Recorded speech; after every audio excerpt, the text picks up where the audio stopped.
to connect a region of over 600 cultural bridges between our lands.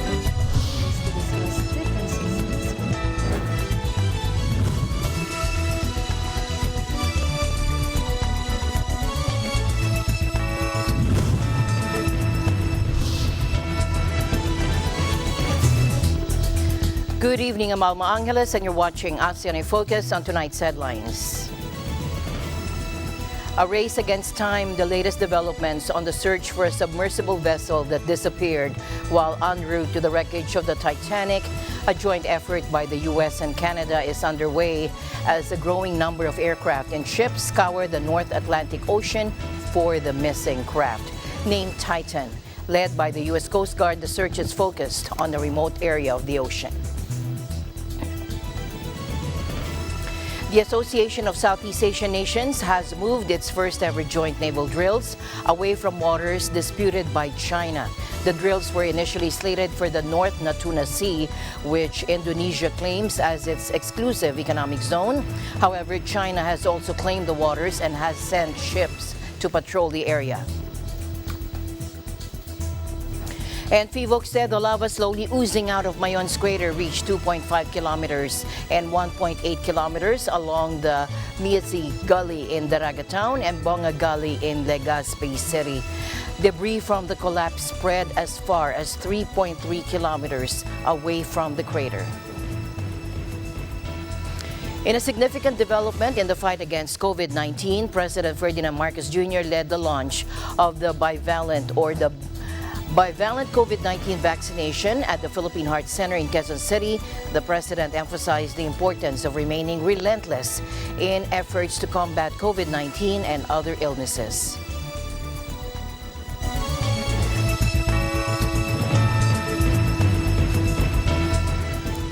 And here are the latest developments on the search for a submersible vessel that disappeared while en route to the wreckage of the Titanic. A joint effort by the U.S. and Canada is now underway as a growing number of aircraft and ships scour the North Atlantic Ocean for the missing craft named Titan. Led by the U.S. Coast Guard, the search is focused on a remote area of the ocean. Now, here is what we know so far. When and where did the Titan go missing? The Titan submerged on Sunday morning and lost contact with its support vessel approximately 1 hour and 45 minutes later. Approximately 1 hour and 45 minutes into the scheduled dive, the Polar Prince lost all communication with the Titan. The Polar Prince conducted an initial search and then requested Coast Guard assistance. The U.S. Coast Guard in Boston assumed the responsibility of search and rescue mission coordinator and immediately launched search assets. The U.S. Coast Guard stated this afternoon that the submersible has approximately 40 hours of oxygen remaining, which means the supply could run out by Thursday morning. There's about 40 hours of breathable air left based on that initial report. Again, that was just the initial report based on 96 hours from when the vessel What is the Titan's design and capabilities? OceanGate describes the Titan as the largest self or deep diving submersible featuring an unparalleled safety feature that continuously assesses the integrity of its hull during each dive. We have clients that are Titanic enthusiasts, which we refer to as Titaniacs. We have people who have mortgaged their home to come and do the trip. And we have people who don't think twice about a trip of this cost. Everything else can fail. Your thrusters can go, your lights can go, you're still going to be safe. Now, what could have happened to the Titan? The opportunities for finding them in a mangled wreck within the next 36 hours, I think, are practically impossible. And probably the worst place for them to be would be on the seafloor, which implied that the vehicle itself either imploded or got tangled somehow, much to the distress of the captain, in the mess of the Titanic. I mean, it's a mangled wreck with probably all kinds of treacherous things which would not be very friendly for a small boat, about 7 meters. We are extremely concerned that, first of all, we haven't even found where the submersible is.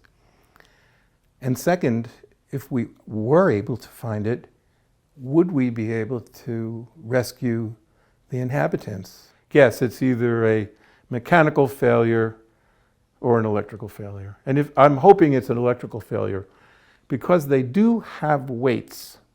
One of the safety procedures that they have is to make themselves lighter. So if you're heavier than the water, you sink. If you're lighter than the water, you float. Our crews are working around the clock to ensure that we are doing everything possible to locate the Titan and the 5 crew members. This is a complex search effort which requires multiple agencies with subject matter expertise and specialized equipment. While the U.S. Coast Guard has assumed the role of Search and Rescue Mission Coordinator, we do not have all of the necessary expertise and equipment required in a search of this nature.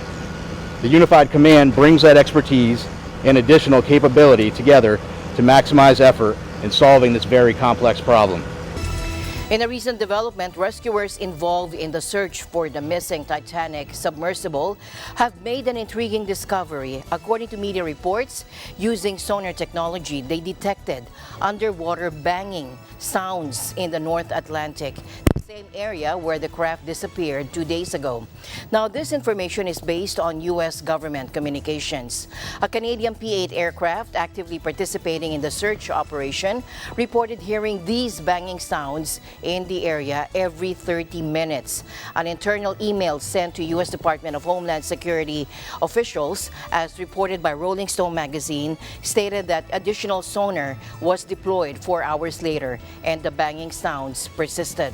CNN has also reported that sonar equipment picked up these banging sounds, as mentioned in an internal U.S. government memo. However, specific details such as the timing, duration, and cause of the noises were not clarified in the document. This latest development adds a sense of intrigue to the ongoing search for the missing Titanic submersible, and authorities are now working diligently to unravel the mystery behind these audible signals.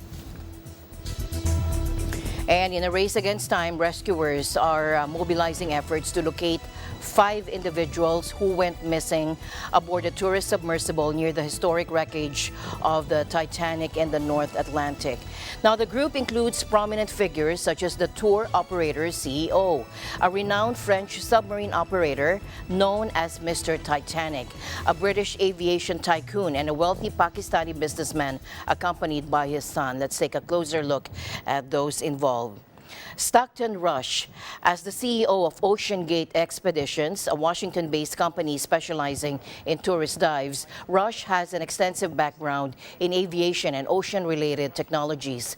Having obtained the necessary permits, his company began organizing expeditions to explore the Titanic's wreck in 2021. Now, Paul-Henri Nargolet, nicknamed Mr. Titanic, he is a former French naval officer with over 30 dives to the Titanic, is an experienced submarine operator. He has played a significant role in the recovery of numerous artifacts from the ill-fated ship, challenging previous investigations into the disaster. Now, Hamish Harding, he is a British aviation tycoon known for his record-breaking achievements. Harding has embarked on thrilling adventures around the globe. Last year, he made headlines as a space tourist aboard Blue Origin, founded by Jeff Bezos. With a successful career in the aviation industry, he has established himself as a prominent figure in aircraft trading. Now, Shahzada and Suleiman Dawood, Shahzada Dawood, a prominent Pakistani businessman, and his son Suleiman, both British citizens, were part of the ill-fated submersible expedition. Shahzada is the vice chairman of Engro, a conglomerate headquartered in Karachi, with diverse investments across various sectors. The Dawood family is renowned for their philanthropic efforts, particularly in the field of education. In tonight's other news, the Association of Southeast Asian Nations, or ASEAN, has moved its first ever joint naval drills away from waters disputed by China. Now, the drills were initially slated for the North Natuna Sea, which Indonesia claims as its exclusive economic zone. However, China has also claimed the waters and has sent ships to patrol the area. The decision to move the drills was made at a planning conference between rotating ASEAN Chair Indonesia and and several ASEAN counterparts, according to a statement from the Indonesian military. China's leading regional ally, Cambodia, refused to confirm its attendance at the drills after they were initially announced. The drills will now take place in the South Natuna Sea between September 18 and the 25th. The South Natuna Sea is also claimed by China, but it's not as disputed as the North Natuna Sea. ASEAN's members have held naval drills with the U.S. and China before, but they've never staged military exercises as a bloc. The drills will be attended by military leaders from all 10 ASEAN countries. Military Chief Yudo Margonio told reporters earlier this month that the drills would focus on maritime security and rescue and would not involve combat operations. The Philippine Institute of Volcanology and Seismology said the lava slowly oozing out of Mayon's crater reached 2.5 kilometers and 1.8 kilometers along the Mesigali in Daraga Town and Bongagali in Legazpi City, respectively. Now, debris from the collapse spread as far as 3.3 kilometers away from the crater. State volcanologists have been closely monitoring the situation and have recorded a total of 299 rockfall events, 2 volcanic earthquakes, and 7 instances of fast-moving avalanches called pyroclastic density currents, which consist of volcanic ash, rock, and gases. Again, yung Mayon volcano is still on alert level 3 and patuloy pa po rin itong nagpapakita ng effusive eruption, meaning meron pa rin slow release of magma doon po sa edifice ng vulkan. And yung lava flow po umabot na po ng 2.5 kilometers away from the crater doon po sa may Misigali. And dito naman sa may Bongagali umabot na po siya ng 1.8 kilometers. And yung mga debris po na collapse brought about by rockfalls and pyroclastic density currents, umabot na po sa 3.3 kilometers from the crater. Pero so far po, in general, yung mga parameters na pinapakita niyo ng Mayon volcano po would just reflect what is happening on the vent. So, dalawa lamang yung volcanic earthquakes na naitala natin since yesterday and kaninang umaga, and 7 pyroclastic density current events and 299 rockfall events. Mayon volcano has been under alert level 3 since June 8, indicating a low-rate effusive eruption of degassed lava. PHIVOLCS has compared the current state of unrest to the volcano's eruption in 2014, which lasted for 3 months. Yung pinapakita niya ngayon ay nagre-reflect doon sa pinapakita noong 2014. All throughout the 2014, from August 2014 to November 2014, nagkaroon po ng lava flow and then huminto. So, sana ganito yung ipapakita niya. Sana hindi na magbabago yung mga parameters na nakikita natin so far para all throughout effusive eruption lamang. The ongoing volcanic activity has resulted in the displacement of over 20,000 people, according to the National Disaster Risk Reduction and Management Council. And the government has provided assistance amounting to 73.9 million pesos to support the affected residents. Posibleng kapag tuloy-tuloy, so far it's 2.5 kilometers from the crater. And kapag tuloy-tuloy po yun, pwede pong ma-breach yung 6 kilometer permanent danger zone. Pero sana hindi naman kasi mabagal naman yung pag-agos ng lava flow. So masyadong mabagal, mga 350 meters per day lamang, and then doon lamang sa steep slope. And then hindi na siya makausad minsan, nagiging yung lava front, nagiging rockfall event. In another significant development in the fight against COVID-19, President Marcos Jr. led the launch of the bivalent COVID-19 vaccination today at the Philippine Heart Center in Quezon City. The president emphasized the importance of remaining relentless in our efforts to combat COVID-19 and other illnesses. Addressing PHC employees, local government officials, and distinguished guests, President Marcos stressed that we cannot afford to let our guard down despite the declining infection rates across the country. Take a look. I thus appeal to everyone, especially those who have yet to receive their primary series of vaccinations, to get vaccinated against COVID-19. This is not for your own good alone, but also for the protection of your families and the general public. Government-assisted vaccines, including the bivalent doses, are free for every Filipino. There are sectors of our society that have tried to move on and say the emergency is over, and certainly in a way we can say that that is the case. However, it is not over completely, and that is why we should not be complacent, and that is why we institute programs like this, which continue to seek to protect our vulnerable populace, our vulnerable sectors of our populace. Now, he highlighted the crucial role of the vaccine in providing an additional layer of protection against the original COVID-19 strain, as well as the Omicron subvariants BA.4 and BA.5. The government of Lithuania generously donated 390,000 doses of this vaccine earlier this month. Priority for vaccination will be given to vulnerable groups, including the elderly, healthcare workers, and individuals who are immunocompromised or have comorbidities. The symptoms have lessened, hospitalizations have lessened, even the incidence of mortality has lessened. However, there is a very distinct group that is highly vulnerable to these new variants, and that is what we are vaccinating for.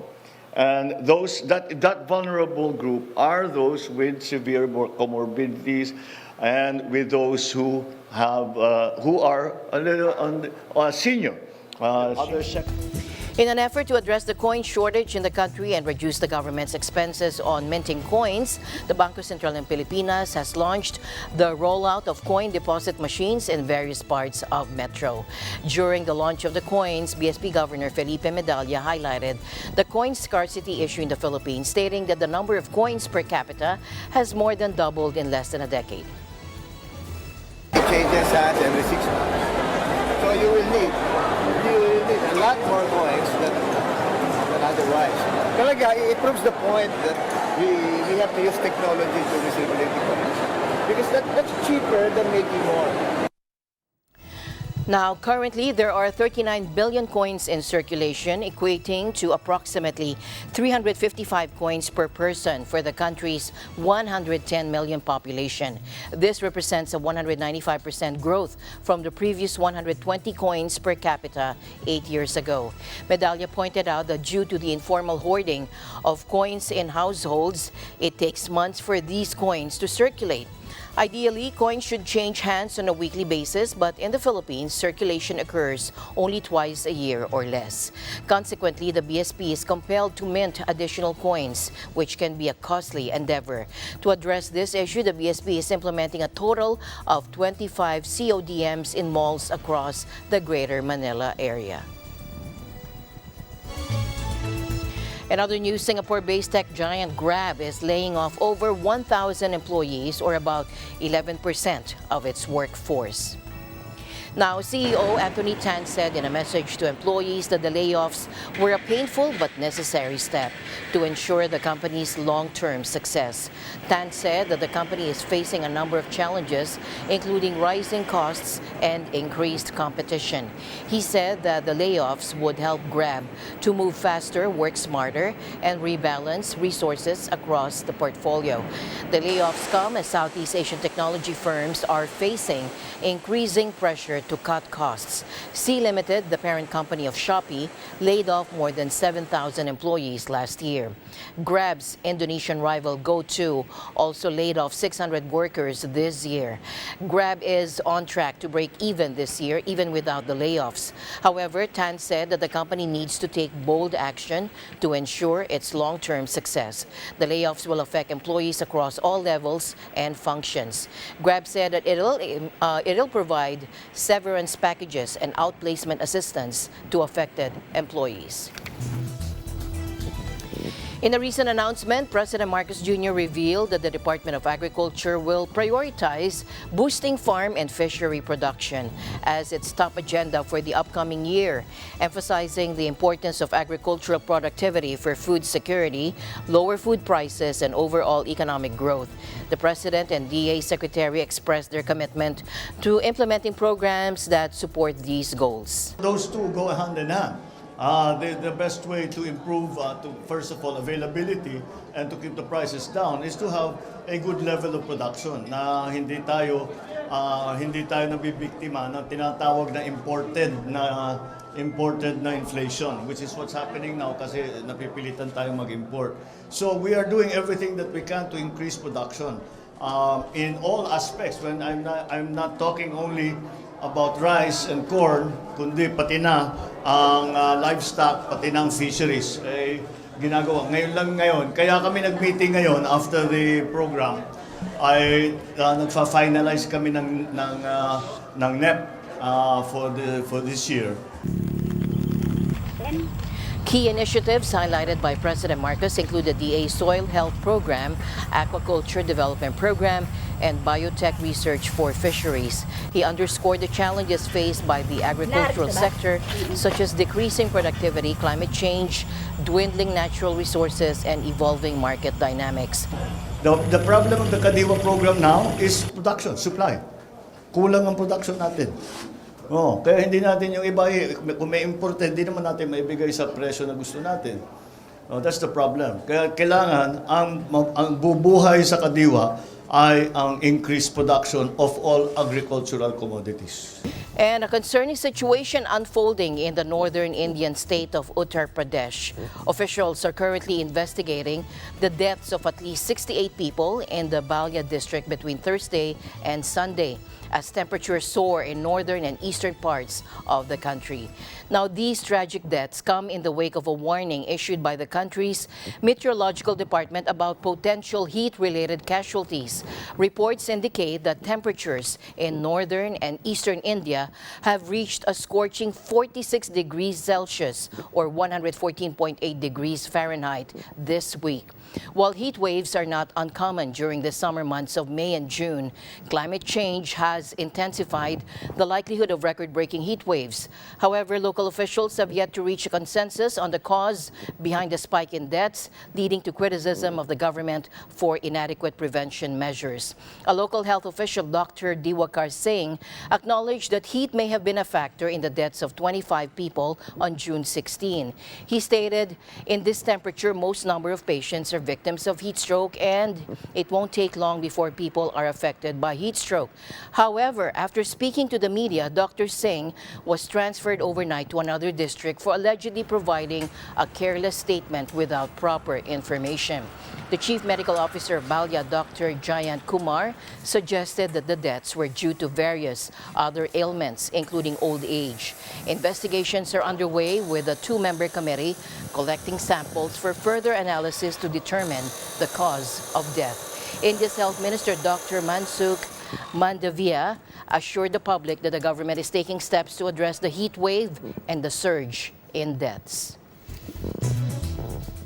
And our next story takes us to the charming village of Iseltwald in Switzerland, which has experienced an overwhelming surge in Asian tourists following its appearance in the hit South Korean series Crash Landing on You. Let's hear more about this phenomenon from the local tourism office. Take a look. I'm taking my relatives from the Philippines, and they want to see the stage where they have the piano on the scene of this Korean film. And everybody, all my guests, they want to see this place, Gisbach and Sigrisville. I think they are all part of the movie. Right. Feel great and awesome because I feel like because they went here, and I feel like, oh, I just also love the series. So yeah, it's really nice feeling. Yeah. Great.